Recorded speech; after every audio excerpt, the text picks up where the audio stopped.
حضرت علی رضی اللہ تعالیٰ عنہ کے پاس 3 آدمی آئے اور آ کر کہنے لگے کہ حضرت ہم نے اکٹھے تجارت کی ہے اور ہمیں تجارت میں منافع میں یہ 17 اونٹ حاصل ہوئے ہیں۔ اب آپ ہمارے درمیان یہ تقسیم کر دیں اور اس طرح تقسیم کریں کہ یہ کوئی اونٹ ہمیں کاٹنا نہ پڑے، پورا اونٹ ملے۔ تو حضرت علی رضی اللہ تعالیٰ نے پوچھا ان سے کہ تمہارا حصے کس طرح تھے؟ تو ایک کہنے لگا میرا آدھا حصہ ہے اس منافع میں، اور یہ جو دوسرا بندہ ہے اس کا 1/3 حصہ ہے، اور یہ جو تیسرا بندہ ہے اس کا 9واں حصہ ہے۔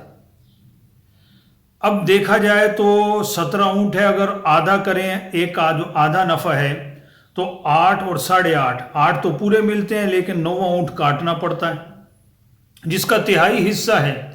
تو اب 17 کو آپ 3 پر تقسیم کریں تو 5 تو پورے ملتے ہیں لیکن چھٹے اونٹ کو کاٹنا پڑتا ہے، اور جس کا 9واں حصہ تھا تو اب 17 کو آپ 9 پر تقسیم کریں تو ایک پورا ملتا ہے اور دوسرے کو کاٹنا پڑتا ہے۔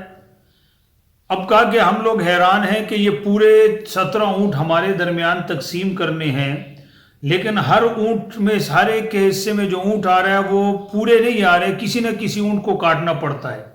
آپ ہمارے درمیان یہ تقسیم اس طرح کریں کہ ہمیں پورا حصہ بھی مل جائے اور کوئی اونٹ ہمیں کاٹنا بھی نہ پڑے، یعنی پورا اونٹ ملے۔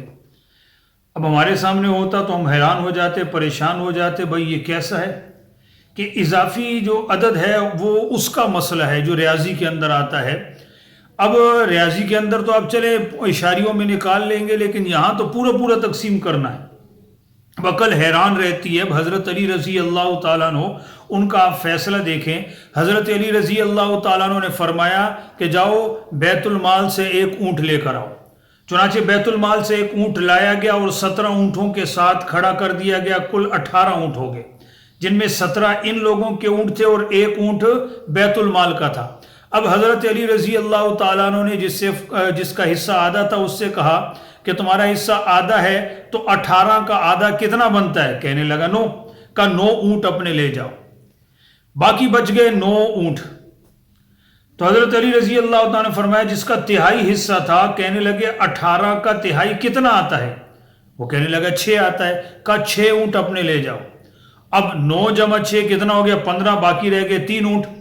تو جس کا 9واں حصہ تھا اس سے کہا کہ 18 کا 9واں حصہ کتنا آتا ہے؟ کہنے لگا 2۔ کہا 2 تم لے جاؤ۔ چنانچہ جب وہ 2 لے کر گیا تو 17 پورے تقسیم ہو گئے کہ ایک کو 9 مل گئے، دوسرے کو 6 مل گئے اور تیسرے کو 2 مل گئے، اور بیت المال کا جو 1 اونٹ تھا وہ باقی رہ گیا۔ کہا جاؤ اس کو بیت المال میں داخل کر دو۔ اب عقل اس فیصلے پر حیران ہوتی ہے کہ کس طریقے سے فیصلہ کیا کہ ہر ایک کو پورا حصہ بھی ملا، کوئی اونٹ بھی نہیں کاٹنا پڑا، اور 17 کے 17 اونٹ پورے کے پورے تقسیم ہو گئے۔ یہ حضرت علی رضی اللہ تعالیٰ عنہ کی علمی ایک فقاہت، اور یوں سمجھے کہ علم کی ایک دلیل تھی کہ حضرت علی رضی اللہ تعالیٰ عنہ نے کتنا بہترین فیصلہ فرمایا۔